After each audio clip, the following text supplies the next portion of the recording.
This episode starts with a traffic jam on the bridge, and as people are wondering what is happening, monsters appear and destroy the bridge. But some random superheroes show up and assure the people of Manhattan not to worry. Ben is wondering who are they. Meanwhile, Reed is explaining to a crowd how the Fantastic Four have become what they are today, the differences between them and the random superheroes, and starts to take questions from the people. But the questions are random and irrelevant. Reed leaves, and as he is waiting for the elevator, once it opens, it immediately falls down because of a weird monster. But he saves all of them.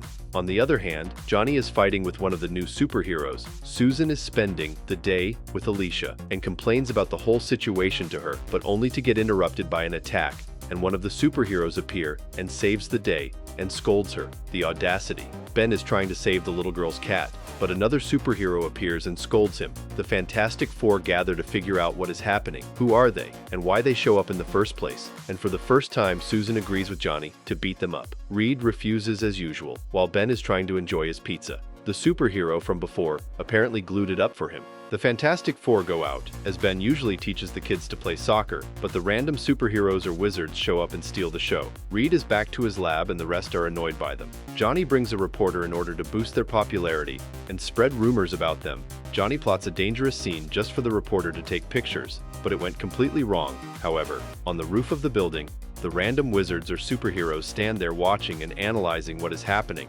Hope they get the message though. Ben scolds Johnny for ruining their public image like that, and now everyone thinks he is dangerous and people are putting him out. If he turned into flames, he goes back to the building, and they scold him even more for his idiotic ideas. The superheroes, on the other hand, gather to plan a new idea to destroy the Fantastic Four, as they plan to destroy them the following day. Back to Reed in the lab, analyzing every single one of them. But one of them is suspicious to them, as Reed claims that during the festival, by the end of it, everything that wasn't nailed down was stolen.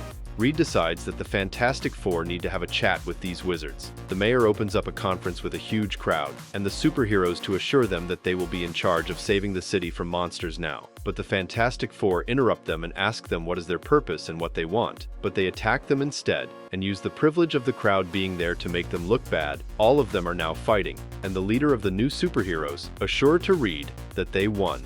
And Reed takes the team and leaves to save their reputation. Good decision.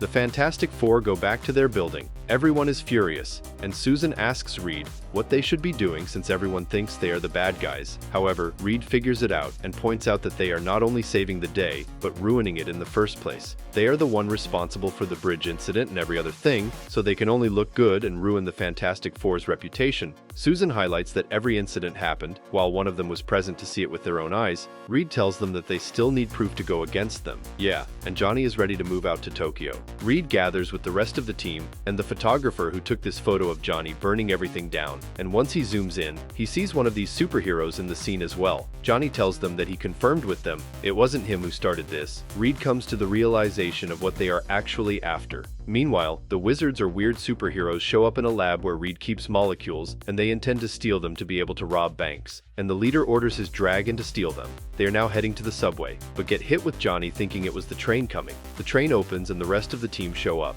The leader asks Reed how did he find them, and Reed simply explains it, and they fight with each other in the subway. Let's hope no one thinks they are the bad guys, but it seems that one of them has a personal problem with Susan. Reed warns the rest of the team to secure the sphere and to not let it open. Ben corners one of them and is about to secure the sphere, but gets hit, and now the fight is in the open air to the public in the streets. And yes, they are the bad guys in front of everyone, but Reed is ready with a backup plan and shows the entire city of what they just confessed in the subway, and everyone in the city throw things and object toward them. However, the sphere is now open, and Reed scolds them and explains to them it will be out of control. Weirdly, the leader of the superheroes agrees with him. Reed tells Susan to contain the effects completely. The Fantastic Four captures the fake superheroes, and the photographer can now take nice photos of them actually saving the day. Ben is out there on a mission but gets distracted by flying bugs, and Reed warns them through their earpiece to not touch or engage with anything. They are in Jurassic World apparently. While Susan is asking Reed why he created a time machine, there is some kind of a bug hiding underneath it. Ben joins the rest of them and shows him what data he got, but they are interrupted by a giant missile of flames, and they leave. While they are traveling through time, the flying insect plays with the time apparently, and now they are in Doom's world, where the Statue of Liberty is a statue of Doom, and they're building.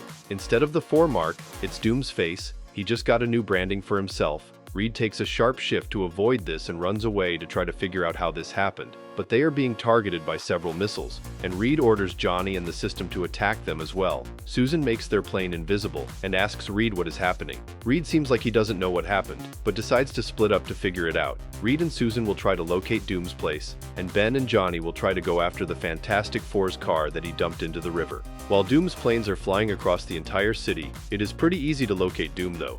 Johnny and Ben are ready to dive into the river to locate their car, but two huge Doombots appear behind them. Back to Susan and Reed. They thought because they don't exist in this timeline, Doom wouldn't know them. However, he was expecting them indeed. Not so surprising after all. Reed asks him what he did and why, and Ben and Johnny enter as well, handcuffed, but Doom lets them know if they want to live. They have to be under his own command and kneel for him. Well, I beg your finest pardon? Johnny mocks him and Reed refuses, but Doom assures him that the offer is not for him, and hits him with something on his arm, and he goes back to his original timeline and disappears. As he was trying to hit the rest as well, Ben and Johnny asked her to leave immediately and fled away with her. Susan panics without Reed, but Johnny comes up with the idea of turning in time for 10 minutes, just to save Reed so he can help them out. As they are flying with their plane, they are hit by several Doombots, and a huge one appears. Reed's system starts talking, and as they are telling it to go back in time, it explains it can't happen because if they saw themselves, the entire world would crumble. They go back in time, the old one, where people didn't know the rest of the world existed.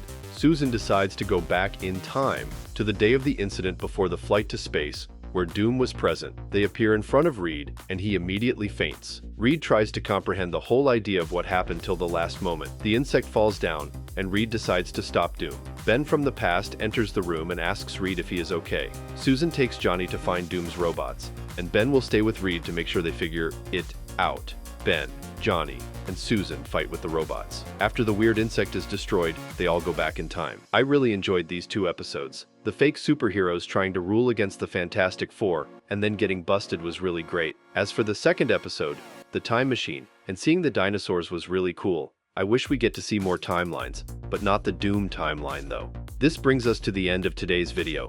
Don't forget to leave a like and subscribe to our channel to get more videos like this one. Your support helps us grow. And tell me, what do you think of these two episodes? Do you think we would be seeing more fake superheroes trying to go against the Fantastic Four again?